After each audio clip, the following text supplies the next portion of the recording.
very excited to have all of you here today for this rededication of this site. This is very important for local historians, for all of us to have a sense of community and a sense of place in our part of Florida. And we're very excited. It's taken a lot of manpower and effort to get this place back up and running and cleaned back up again. So I appreciate everybody being here. I want to recognize some of the dignitaries that have come here today.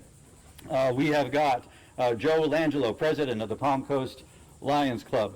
His group came through here and helped to clean up the trails and help open this back up for tourism. We're very glad to have you here. Evelyn Clickard, regent of the Old Kings Highway chapter of the Daughter of the American Revolution. And she brings with her several people from the Daughters of the American Revolution, if you could also wave. Many of them, especially the young lady right here in the pink shirt, were here at the very first ceremony for this. So we are very grateful to have you back here again. We've got representatives from Flagler County Historical Society. Please wave your hands. Good. Jerry Hanchett, who is the president of the St. Augustine chapter of the Sons of the American Revolution, with his members. Troop 400 out of Bunnell, Boy Scouts.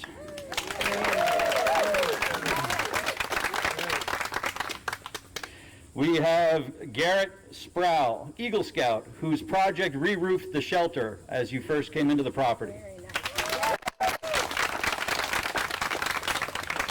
Morgan Metz, Eagle Scout, whose crew came through here and replaced all the damage on each of our bridges that was caused by Hurricane Matthew and Hurricane Irma.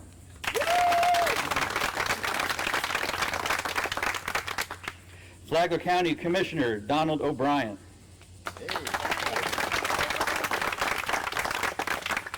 Steve Bitgood from the Palm Coast Historical Society.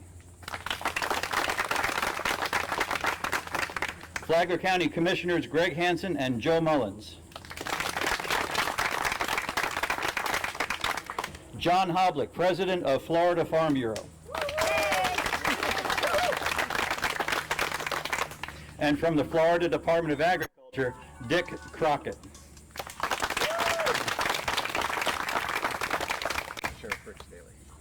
There he is. And of course, Sheriff Rick Staley from the Flagler County Sheriff's Office. We are very pleased to have him here today, and as well to have Flagler County SWAT using this very property for their training and also for security. So we're excited about having you here today, Sheriff. In the back, I believe I'm seeing Tom Downey, right? Police Chief of Flagler Beach. Do we have anybody else not on our list that we are missing? Yes. Or dignitaries? Yes. Thank you so much for being here today. This day has been preceded by 6 months of work. We started this back in January. For many years, this property has never been open for organized tours. There were certainly a series of tropical storms, as well as hurricanes that came through, blocking trails, causing trees to lean over in precarious positions. And thanks so much to the volunteers that have come through here to help us to reach this point. This is an incredible window of history. Flagler County has a Revolutionary War sawmill site. And not a lot of people realize that, and that the purpose of us opening this back up for tourism is to direct attention to that. I'm proud to announce that we held, for the first time ever, our first organized tour of this property. It happened Wednesday night, and the group was Paws of War Florida. They are a local group that takes rescue dogs and pairs them with veterans and first responders, turning them into service dog teams. Wednesday night, we had 30 veterans and first responders, 27 dogs, and a couple thousand ticks that actually walked through this property. But all of them were amazed, and none of them had heard the window of history story that you're about to hear today. Am I cutting out every time I turn? Yeah. Sounds like it. Okay, all right. All right, very good. To start off, I would like to welcome our Executive Director of the Florida Agricultural Museum, Kara Hoblick. Yay! Hi, welcome. Can everyone hear me? Yeah. What an exciting time for the Florida Agricultural Museum and for Flagler County. We were started by a state statute, so we are the official Florida Agricultural Museum. We do not receive any funding from the state, so we are also a private nonprofit. We have to raise all of the funding ourselves. We represent the entire state of Florida, and our mission is to educate the public about Florida agricultural past, present, and future. That's a pretty lofty job, but we're doing it, and we're having a really good time doing it. This museum could have been located anywhere in the state of Florida, but it is right here. We are so lucky it's in our backyard. And it is quite a gem, maybe a diamond in the rough, and we're doing a lot of polishing. We need support. Like I mentioned, we are a nonprofit, so please support us any way you can. We need volunteers. Of course, we need money. We need donations, memberships. Come support our special events. We are growing in our special events. And I would also like to introduce our staff that we have. We have tour guide Kathy Talixon, also Rainbow. Our newest member, special events coordinator, is Tina Morrison. Our tour guide and historian, inventory guy, artifact, this is James Fisk. And marketing and PR, Ed Sherkovich. I pronounced it correctly. It took a while, and I can even spell it now, too. Speaking of Ed and James, I want to take a moment to thank these two gentlemen. They took this project on themselves. They have spent many, many, many hours in the heat, fighting ticks, biting horseflies, yellow flies, Chiggers. getting lost. I just heard about getting lost on the trail. But I really want to give a personal thank you. We are so fortunate to have both of you. Please give James and Ed a big round of applause. Thank you very much for coming out here and enduring the heat and humidity, and I hope you enjoy the rest of the program. Thank you. 2 years ago, 3 days a week, I sat in a local restaurant, Serafina's Eatery in Bunnell, right behind Chicken Pantry. And for 2 years, I listened to a gentleman that I did not know at the time talk about the 7 books that he has written about Flagler County and about this Revolutionary War sawmill that was in Flagler County and the history around it, and how more than likely, in his estimation, that nothing was going to ever come of the property, and the lessons of history that it has to share would disappear into obscurity. So me being me, I butted in on the conversation, and I said, well, why would that be? And he began to tell me the story of the Florida Agriculture Museum with past administrations and the opening of the site and the site just sitting. And I'm very, very, very pleased to introduce this person as our next speaker, because without me falling in love with his stories, we wouldn't be here today. So this is why we're here today, and this is why this property is back open. If I can, I'll try to do 400 years in 5 minutes, so you can time me. You know, when the British took over here back in 1763, there was a lot going on. The Spanish had been in Florida for about 200 years. And they had a Treaty of Paris in 1763 that ended some European wars, and the Spanish said, okay, we'll go.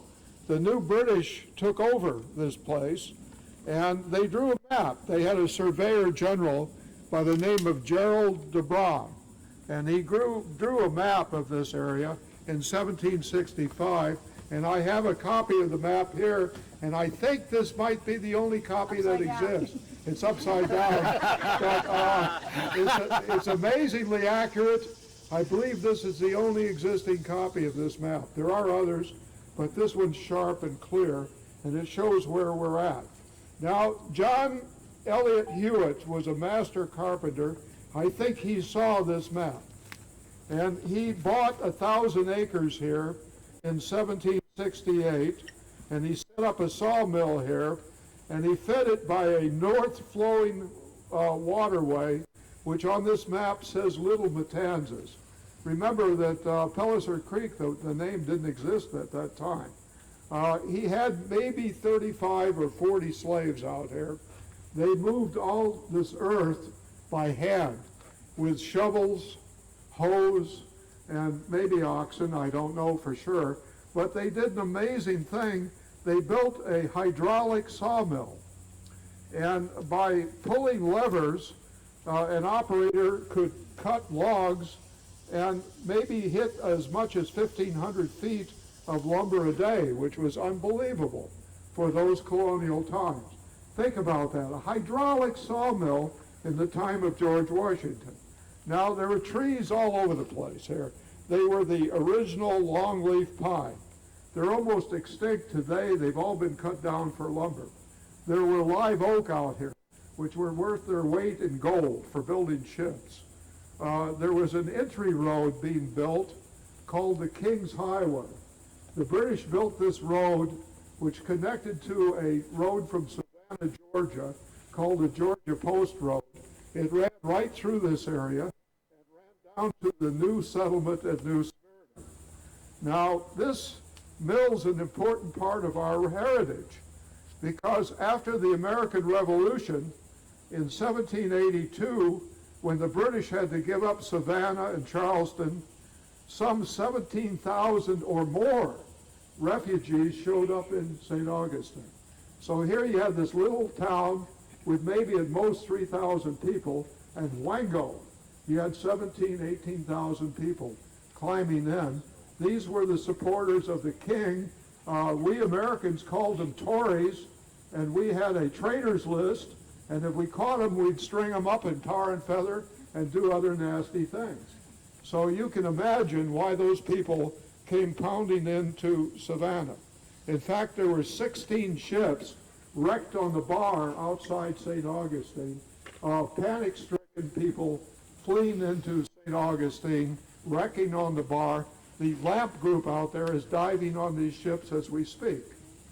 Now, this mill is desperately important to our heritage because it is, as far as I know, the last remaining intact colonial mill site in the state of Florida. And if this mill disappears, we're going to lose part of our heritage. We're going to lose a lot of our history. Now, Mr. Hewitt also worked on the Christian church in St. Augustine. He repaired the governor's mansion, and he kept his lumber flowing into St. Augustine. There were all sorts of people here. The Menorcans came through here. The Seminole Indian warriors came through here. Osceola was right here, right where we're standing.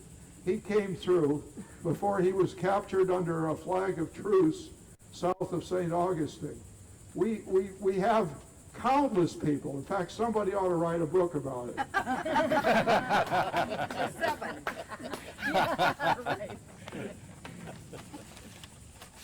Now, I said 5 minutes, and I think that's about all I'm going to do, because this mill was cutting lumber until 1763. When 1763 came around, the Spanish said to the British, hey, you got to go. We've had this meeting in Paris, and you British got the Bahama Islands, some of them. We gave you Gibraltar, that was cool. The British liked to get Gibraltar, but you got to leave Florida. So Mr. Hewitt, without a doubt, left for the island of Barbados, where we believe he had a long and productive life.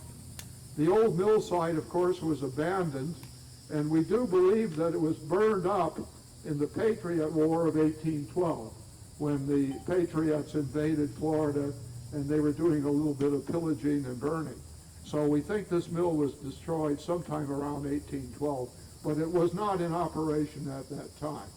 Now, in 1981, we had a wonderful volunteer by the name of William Jones, who did an archaeological dig here, wrote a book about it. It was published.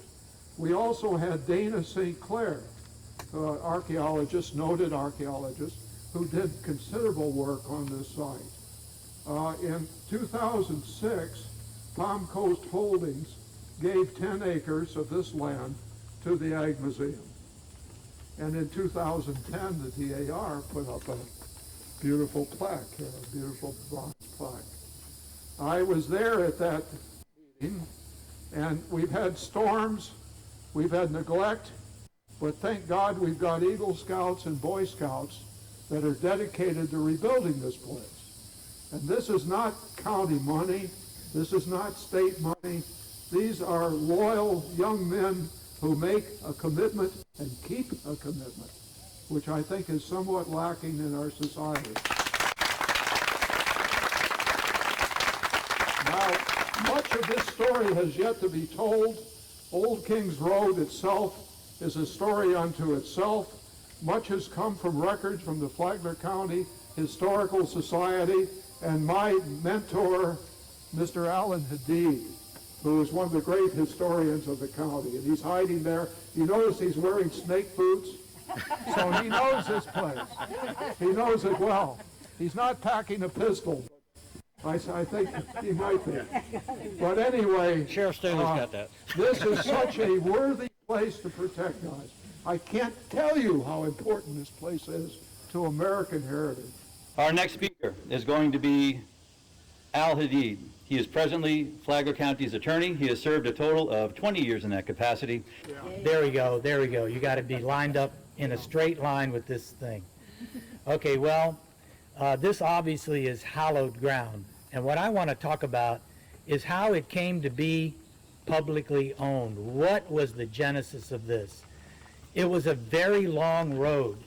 It was a long road that actually started in 1988.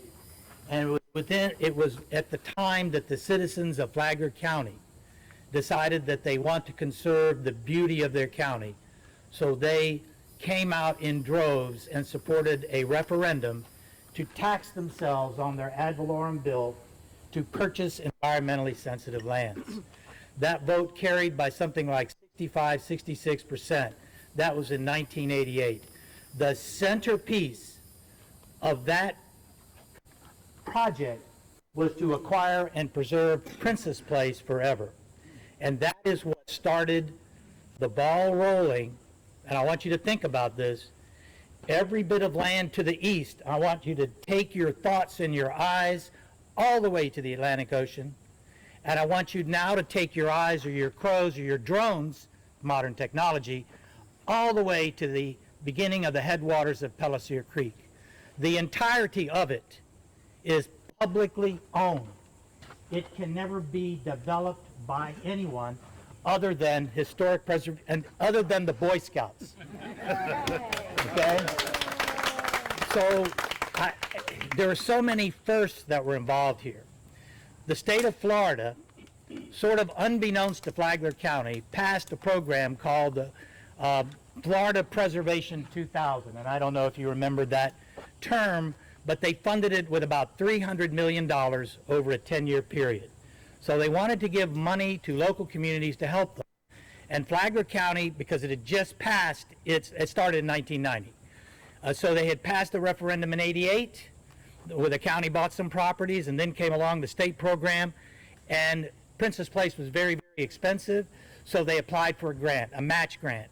And actually, they were among the first 10 projects. Can you imagine the number of applicants when the state announced, local government, we will help you buy what you want? They were just flooding in, and Flagler distinguished itself. Why did it make the top 10? I mean, we don't have enough votes to influence the state dog catcher election. And the reason was, and it was pointed out, because we had our match program, we had the highest per capita contribution to the purchase of an environmentally sensitive land of any county or city in the state. So they said, oh my God, these people really are serious. So we were one of the first 10. New program. You know what a new program means in state government or federal government, right? It means bureaucracy. It took us till 1993, after we got the award, to actually close, that is to actually purchase, get the deed. Now I want to tell you this other remarkable fact, because there's nothing but remarkable facts in this quarter. It was the first project under Preservation 2000 to close. The first one of the 10. Remember, they gave 10 grants, and we were the first ones. So we were like, the governor came, you can imagine, the governor came, the secretary of DEP, all the public officials, so it was a huge accomplishment. And I don't need to tell you, if you haven't visited Princess Place, you are making a mistake not to have gone there. It is the oldest, we were able to preserve the oldest standing homestead in Flagler County with that acquisition. Now I want you to think, oh, let's go over to the Atlantic Ocean. Let's go across Pellisier Flats all the way to Marineland. And you may not remember this, but the Preservation 2000 program gave us about $9.5 million to buy 90 acres of oceanfront property at Marineland and to buy 2 islands, each about 150 acres. And by the way, historically, that was where they penned their cattle. They penned their cattle on these islands, right? Prevent rustling. Can you imagine how hard to be rustled? Now, I don't know how the cows got there and how they got off. You know, they used their sloops, I assume, but that's what they were historically used for. So all of that is public. So now we're way as far east to the Atlantic Ocean as we can possibly be in my story here. Then Flagler County, not immediately afterwards, but we also purchased the last of the upland properties that were within Pellisier Flats. So all of Pellisier Flats is publicly owned, whether it's wet or whether it's dry. And then, of course, we use the name Pellisier Creek. Bill alluded to it, another major historical marker. It was called Little Matanzas. How did it become Pellisier Creek? Because it was to honor a man who was about 18 years old. In New Smyrna Beach, the individuals that lived there were under a great duress from the plantation owners, and particularly those that he had superintending the property. They were very harsh, and they were very cruel, and so they had to escape. And so Francisco was the one they chose, or he chose himself, I don't know, to walk alone up the Old Kings Road to the governor of Florida, who resided in St. Augustine. And he told him what exactly was going on. And Francisco, he said, go back, we will protect you. And Francisco led, he was the head guy, led all the colonists out of New Smyrna Beach to St. Augustine. And what was born then? The Minorcan culture. If you've been around here for any length of time, you know what that word means, Minorcan. It's endemic to our culture here, and you can thank Pellisier, for whom our waterway is named. Now that waterway has never been ditched, dredged, or diked. Never in its history. Hopefully never to be the same. But then after we bought Princess Place, we said, you know, there is so much more to preserve. And we had so many partners, and the list is really long, but you really need to know who the people were, who the agencies were that were in deep partnership with us and allowed us to buy all these lands. We're talking about lands that run 7 miles. We're talking in the aggregate, in the super aggregate, because it's hard to draw jurisdictional lines of, well, where do you stop counting the acreage? We've acquired we have 40,000 acres of protected land in Flagler and St. Johns County. So one of those partners is St. Johns County. They work with us to help preserve greenways. The Water Management District, I don't know if there's anybody here from the Water Management District, but we got to give them a big shout out because they acquired the Pellisier Creek Conservation Area.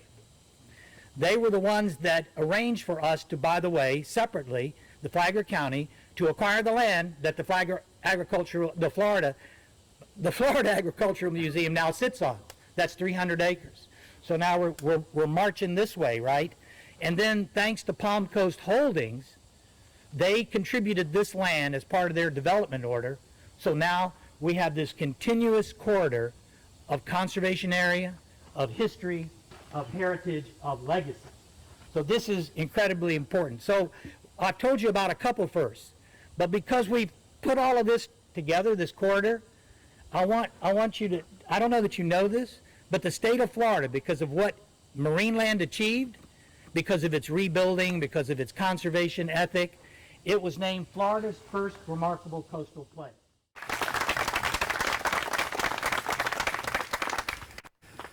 We watched them sweat right alongside us. We watched them get splinters. We watched them drag brush out of the way, shovel, rake bridges, Chiggers, fight off flies.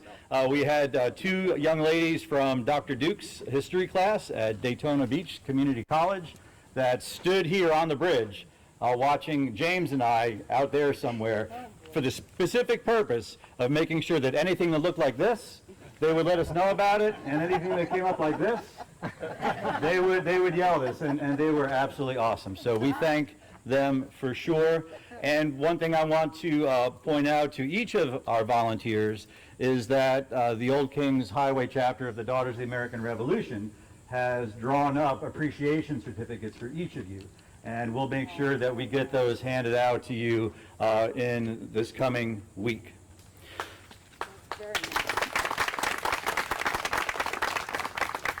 So we have plans for this place to bring it continuously into everybody's present-day memory.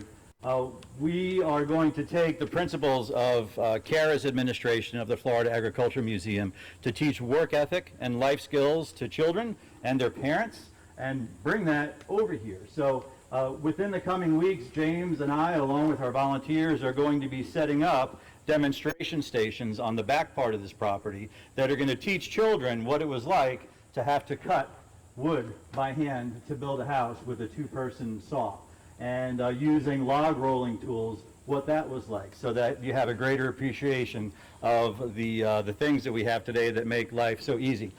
There are so many volunteers that come out here and do amazing things for us, and I would like to point out the work of Mr. Preston Zepp, who is a local carpenter. He's standing right here on the rise. Preston is a former Army Ranger, a veteran of the Gulf War. Yes? All right, so please. All right, and Desert Storm. So please thank him for that. One of the things that Preston has donated to the museum today are these colonial-made lanterns. And he's made these lanterns with the different types of wood that this sawmill would have cut here back in the day. So that's an amazing thing. He has also made, is it a draw knife bench? No, shave horse. Shave horse. A shave horse that he's got positioned down here by the site. I'm going to ask him to just talk a little bit about some of the carpentry stuff that he has done. Thank you, Preston. Screeching home. Yeah. Hi, all. I mainly restore antique tools. Is this thing working? I can't hear it. Gotta be close. Very close. Close to your mouth. Oh, Lord. I mainly restore antique tools, mostly 1920s through the 50s. But when it comes to an event like this, it needs to be done right. All these were hand cut, handmade, hand milled. Get rid of this. Got a bad wheel, so. Like this one, some of the ugliest pine I've ever seen, but it came off this site, so I stained it red. Oop. This one is actually cypress. Came from Hewitt Sawmill in Palatka.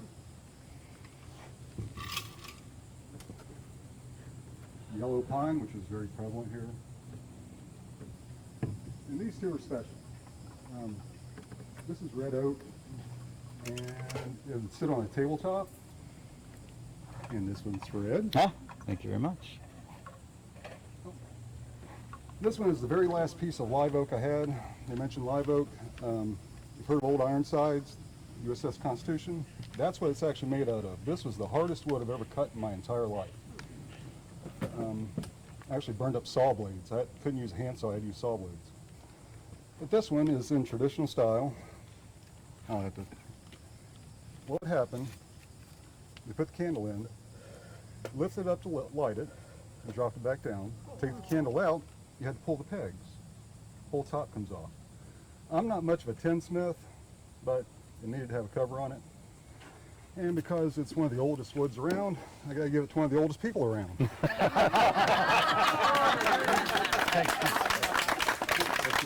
Please say, Sonny. Anyway, those were done to represent all the woods that were here that would have been cut at the sawmill. The shave horse would have been on site to make the pegs to hold the mortise and tenons together on the sawmill site. This is an English style. No, yes, that's an English style. It stays here at the site now, and it's their baby now. Thank y'all. Thank you for everything y'all are doing and preserving all this history. And hopefully I can make some more sawdust out here if we ever get a sawmill running.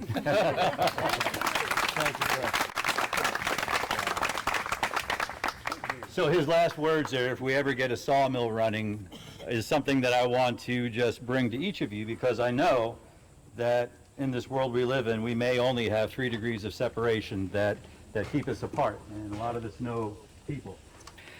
All right, my family came to the United States in 1906. That's a long time ago. But it does not compare to the people that are here that belong to the sons and daughters of the American Revolution. They have been here much, much longer. Back when the site was originally dedicated with this plaque behind me in 2010, it was the Old Kings Highway chapter of the Daughters of the American Revolution that did that. And right now I'm very pleased to introduce to you Miss Evelyn Clickard, who is the regent for the Old Kings Highway chapter of the Daughters of the American Revolution, and she is going to rededicate this site. Thank you. Can everybody hear me okay? I want to say thank you to Al Hadid for the lovely words. Coming from him, they mean a lot. History for me is a never-ending story. Each day we add something to the story, if it's only the passing of the date. History is made up of locations, events, and people. Today's America is the summation of the occurrences, with all the good, and maybe a few bad, because we are human, and no one is perfect. The current generation must act as the caretakers of the story, so that it endures and is not buried. Remember, this ongoing story helps us understand how we came to be where we are today and what we have become as a people. History is therefore important. It must be protected, not erased. Since the founding of the Daughters of the American Revolution in 1890, one of its missions has been historic preservation. Chapters all over America look for special places, people, and events that should be acknowledged. When they find one, they go through a rigorous process to make sure it's worthy by utilizing records and documentation to witness its authenticity. Through this process, Old Kings Highway Chapter, National Society, Daughters of the American Revolution, dedicated the Hewitt Sawmill and Dam in 2010 with a historic marker. I will quote from that dedication. "Nothing is really ended until it is forgotten. Whatever is kept in memory still endures. Therefore, we, the members of Old Kings Highway, National Society, Daughters of the American Revolution, dedicate this marker in grateful recognition of the significance of this site. May it be kept alive in appreciation of our heritage," end quote. Today, we are here to reaffirm that event as daughters. We are proud that part of Florida's history will not be forgotten. This marker will challenge visitors to learn a small part of the role Florida played during the colonial period. Continuing research by many here today will add to the story. Public education will be the key for preservation.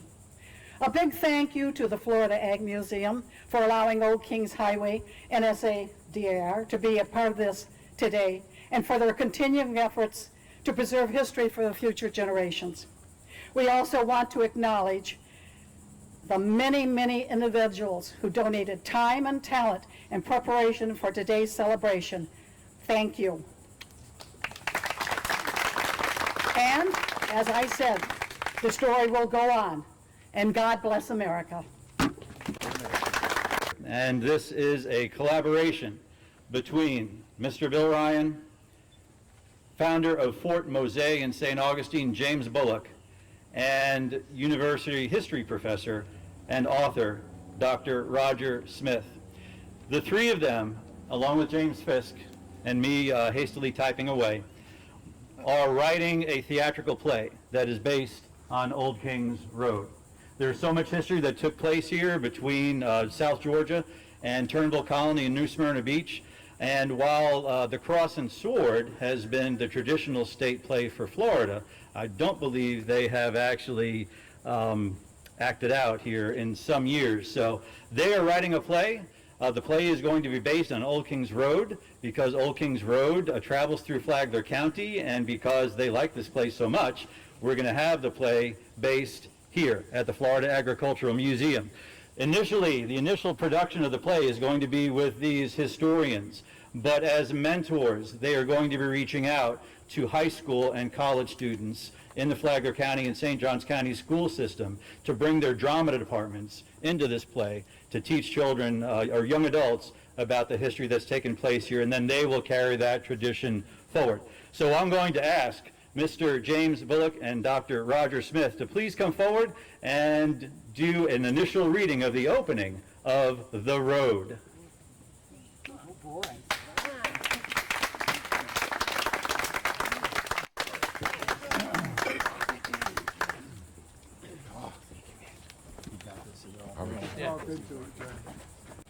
As people who know me, they know I always keep a spare speech in my trunk of the car. The speech I had for today wouldn't fit in the trunk, so you guys are in luck.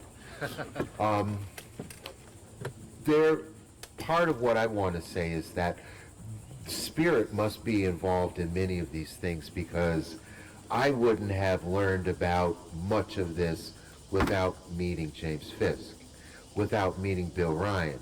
If I hadn't have met those guys, I wouldn't have met you. If I hadn't have been involved with Fort Mose or learning about my friend's work on the British period, this was like food for my soul. I said, wait, there's so much information that we all need to know. There were unsung heroes and forgotten people. So as it was almost a gift, and I'm going to give this to my friend, but he said to me a number of years ago, he said, James, did you know that Governor Tonin, that his aide-de-camp was a free black man named James Martin, Sergeant James Martin? And I said, thank you. Thank you for letting me know that there were people like us that were trying to make something happen. And Sergeant Martin, the men that fought for the East Florida Rangers, were here protecting this place. Let us not forget them. I don't know that we're going to do anything from the road necessarily right now. Save as much of that for tonight as possible. Besides, I don't think either one of us are ready.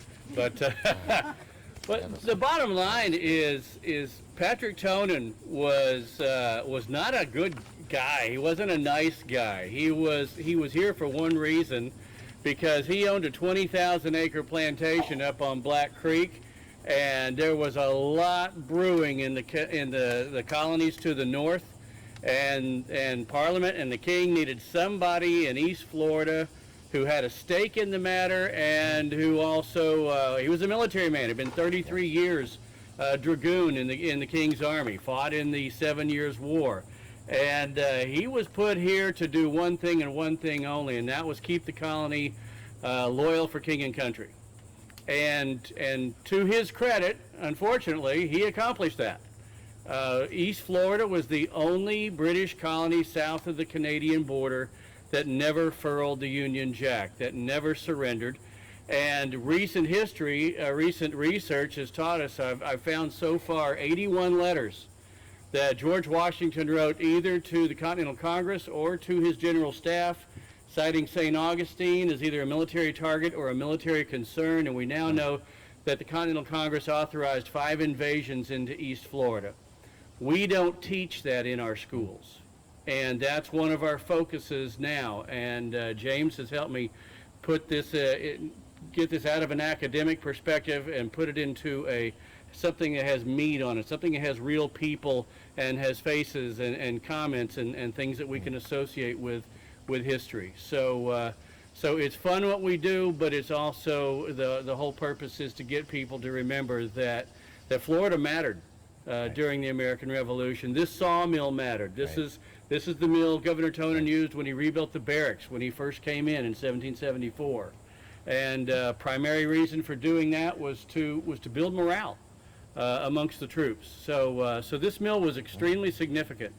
And the people that passed through here was Governor Tonin, who freed the Minorcans. And one of the things that James and I portrayed in one stage production was he had freed the Minorcans, and the question was asked of him, well, why didn't you free the slaves? And in keeping with that typical 18th century mindset, his response was, well, if I freed the slaves, then who would be the slaves? You know, they couldn't get that out of their minds that somebody had to be the slaves. And then talking to a freed slave in that conversation, it shows you the weirdness of some of the dynamics of the things that went on here. And so anyway, we thank you all for letting us be a part of this, and we're very excited about what we're going forward with. Thank you. In fairness to Mr. Bill Ryan, this is what he has asked me to share. And in a sense, in this moment, I am no longer a person. But this is what I want to share. I am the road.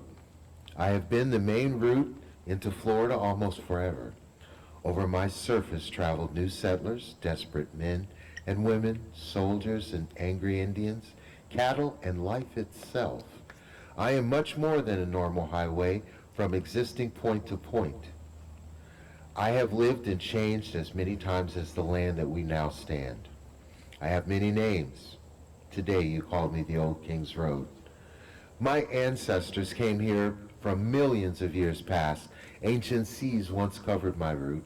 Small sea creatures fell from life here. They formed into rock-like substances that today you call coquina. The oceans departed, coquina formed ridges across the dark wet lands of our water and mud here that would become the pathways for the ancient ones in the time of Moses and the Holy Land. Land journeys, my pathways existed as raised dry routes for ancient Indians. These early Floridians went from village to village, both for war and for trade. Your scientists named me the Atlantic Coastal Ridge of Florida. My path had many names no longer remembered when Juan Ponce de Leon arrived near here in this very spot in 1513. He claimed La Florida for his country of Spain, and many Europeans then began to arrive to give me names to track into this strange exotic land. In 1763, the British held this place, and now it was a smooth highway for coaches, wagons, and a promise for new settlers. By 1775, when this land was English, I had bridges and raised causeways across the wet places. I was often smooth, topped with my coquina rock that was crushed for passage under the wheels of Concord coaches to carry mail and passengers. I went south from the Florida border at St. Mary's River, connected north to Savannah. Ladies and gentlemen, behold this proclamation. When we first stepped forth into the New World from England, we were enlivened by the opportunities this land held for us. Great promise was our future, and it remains as such. You are in East Florida, the 14th colony, and with our capital, St. Augustine, to the north, we shall remain loyal to our king. God bless King George III. Huzzah! In March of 1770, we suppressed the rebels in the streets of Boston. They call it a massacre. We're maintaining law and order. In December of 1773, the vile Sons of Liberty tossed His Majesty's tea into the Boston Harbor.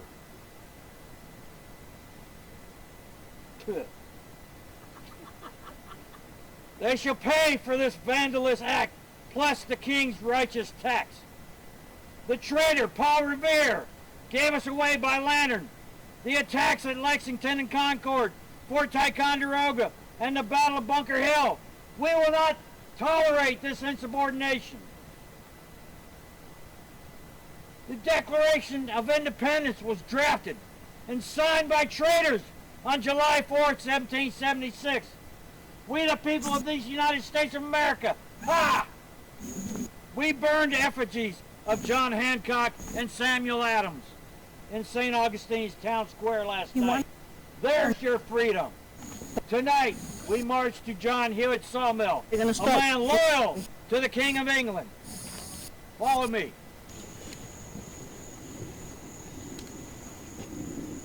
Loyal colony of Florida, Lord Governor Tonin himself. Huzzah! Huzzah! Good evening! Thank you so much for coming to be here tonight.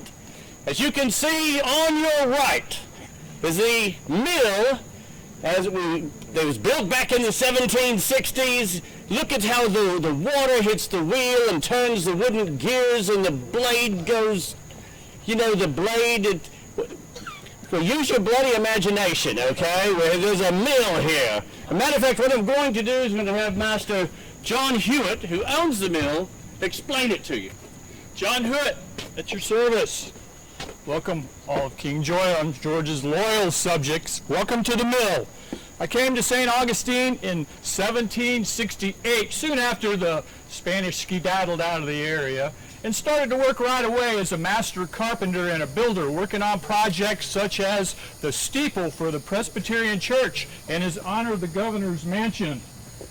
We soon realized that with the turmoil in the northern colonies, a lot of people would be coming into this area.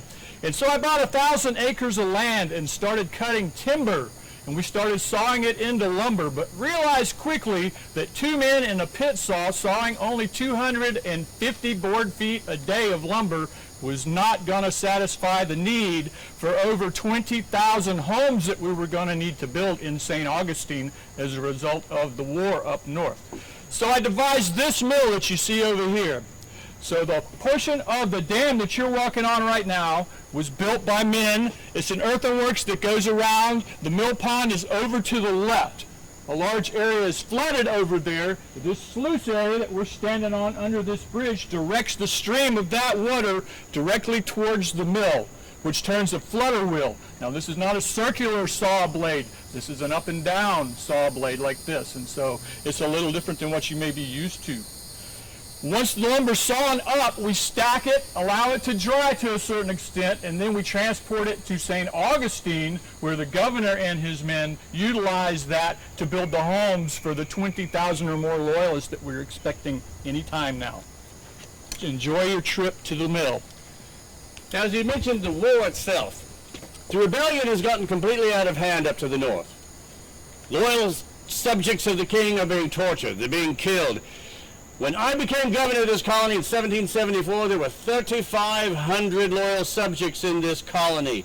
Now we have between 21 and 22,000 who have come down over time and built up the resources of this colony. We're huge. Huge, I say.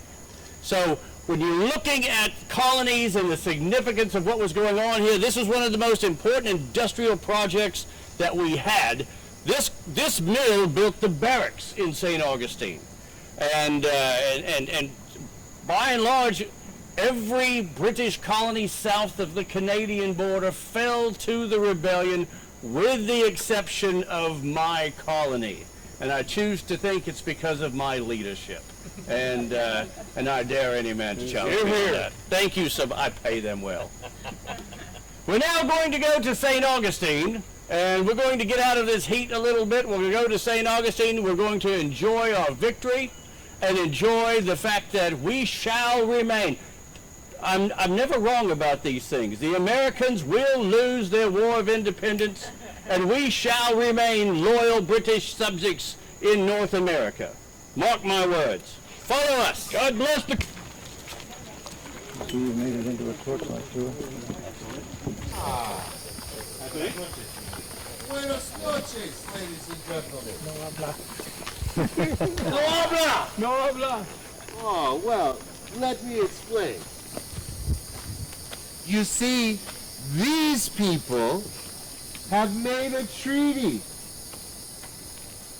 And they've traded this for some islands. Oh, Gibraltar, the Bahamas. Maybe not such a good trade, no?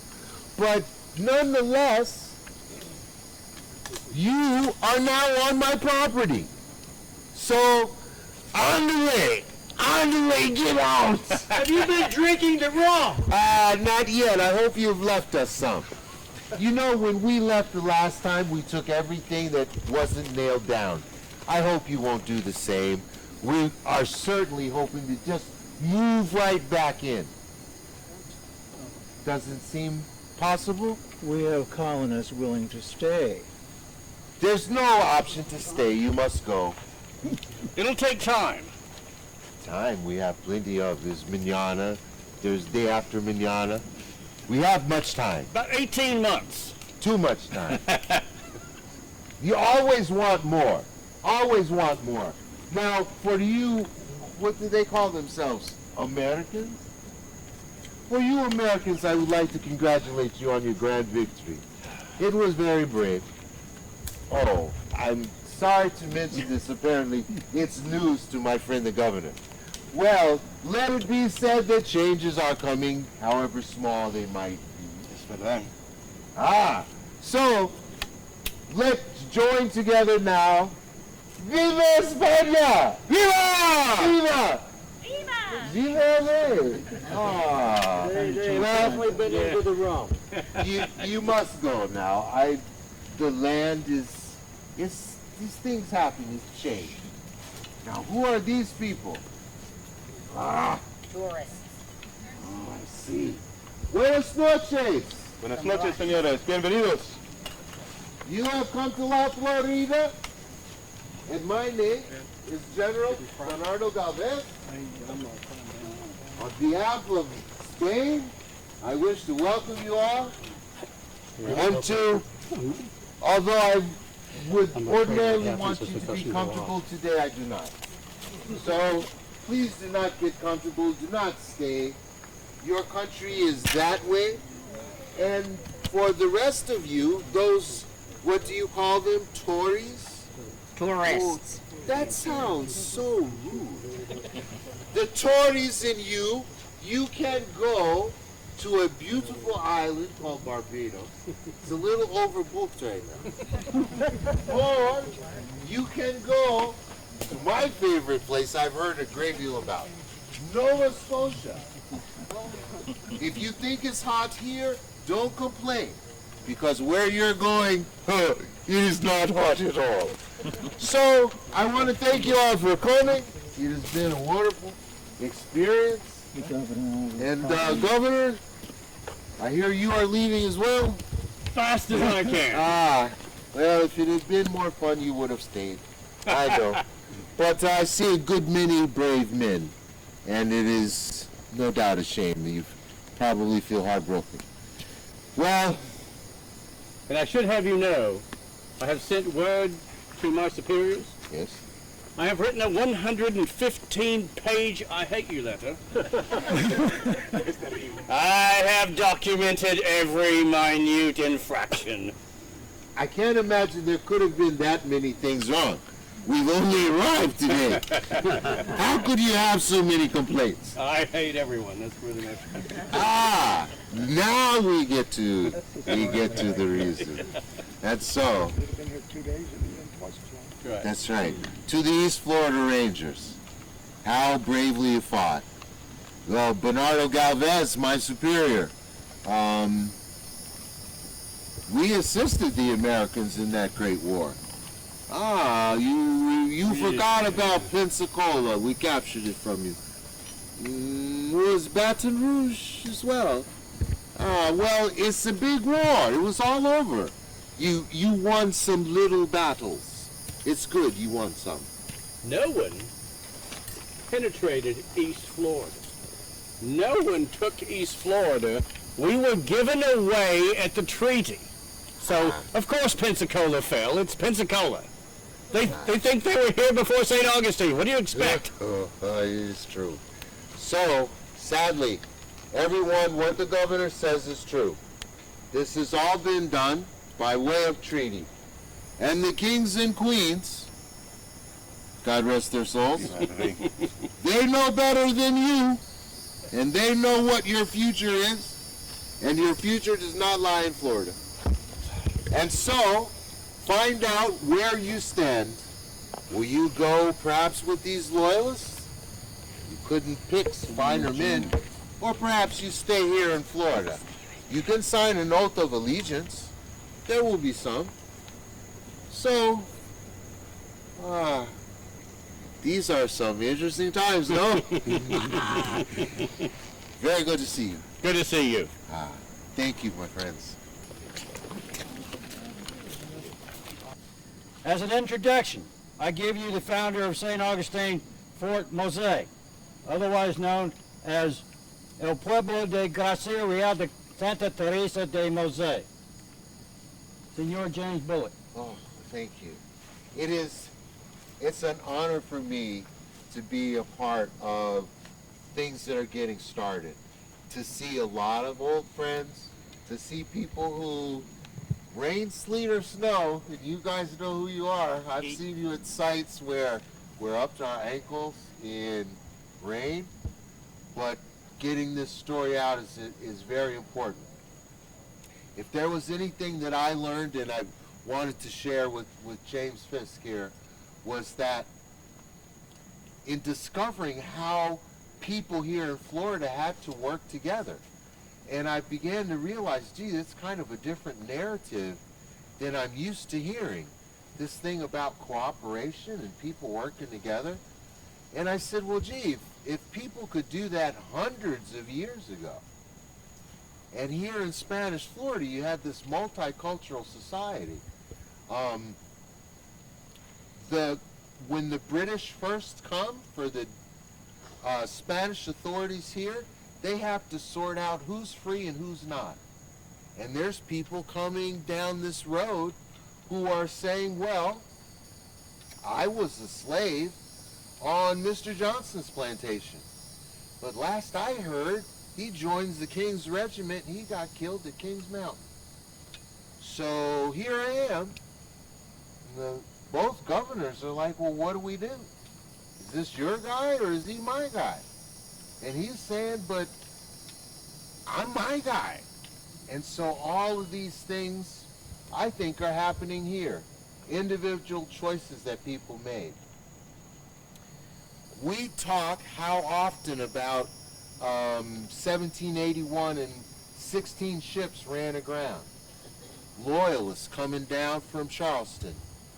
Well, that's a good number. It sticks in your brain, but it doesn't convey how you would have felt as a loyal British citizen, only to find that you got kicked out of your own house, only to find that you had to pack up all your belongings and put them on a boat, only to have it wreck within sight of the place that you're going to. Now, fellas, help me out here. Those of you who have significant others, can you hear your wife crying now?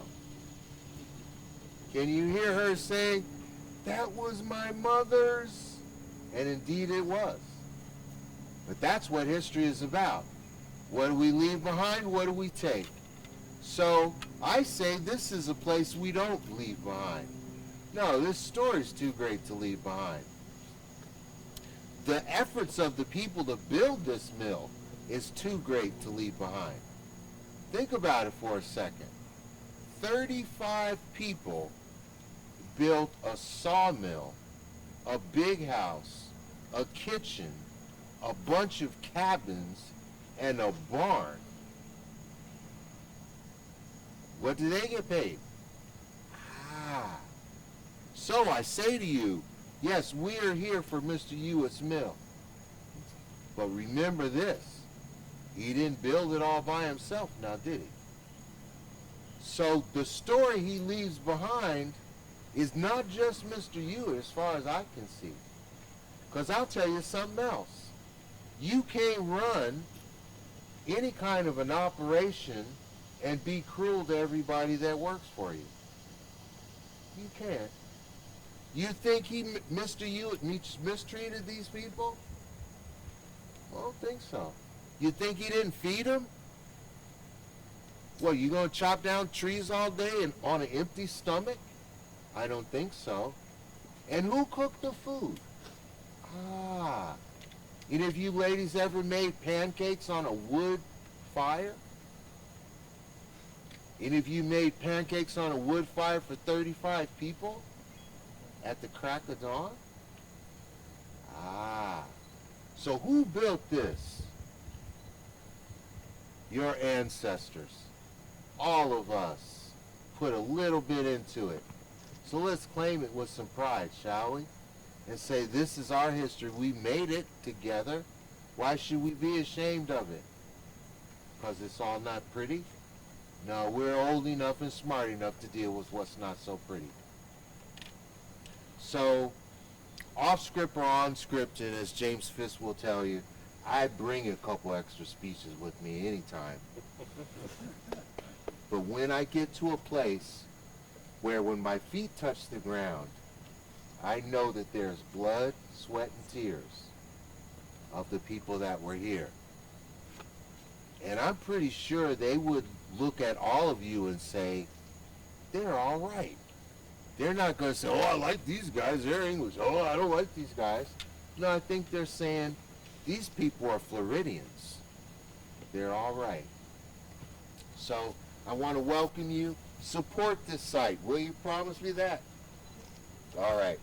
Mr. Bill Ryan, author extraordinaire. There's another author, modest man, Mr. Dr. Robert Smith. Between the written stories and telling the stories, we're going to try and get it done. You guys are the most important part. You got to tell people this is worth seeing, that this is worth knowing. You got to tell people's kids that you're not going to want to grow up in a world where nobody knows a damn thing about who they are. That the world you want your kids growing up in? No. So, I'm proud to be here and proud of all of you. Thank you. You little kids, you've been good listeners too. I saw you. Get your fire locks. Present.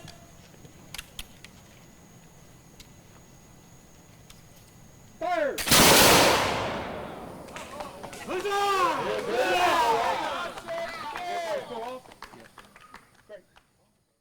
Myself and two other ladies are the ones that got this underway to begin with. And then to see so many years of it neglected used to break our heart. We're a bunch of, older women. We can't come out here and do things, and I'm so glad that they got scouts and other people involved to come out here and do this. Very thankful from Old Kings Highway Chapter, DAR.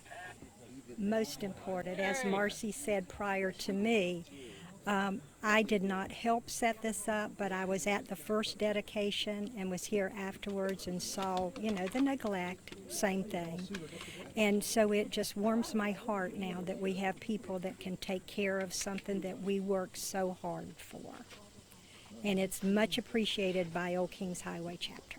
So what I did for the Eagle Scout project was I replaced the roof. So when I first found out about the project, the roof, there was basically no roof left. It was just leaves laying on top of a couple beams that needed to be done. So I got together with Fisk and we started talking about what we wanted to do. And he wanted this roof to last long, but also fit the theme of the time. So we did a cedar shake roof, but we put decking down so it would last 5 times longer. So this roof should be here for another 100.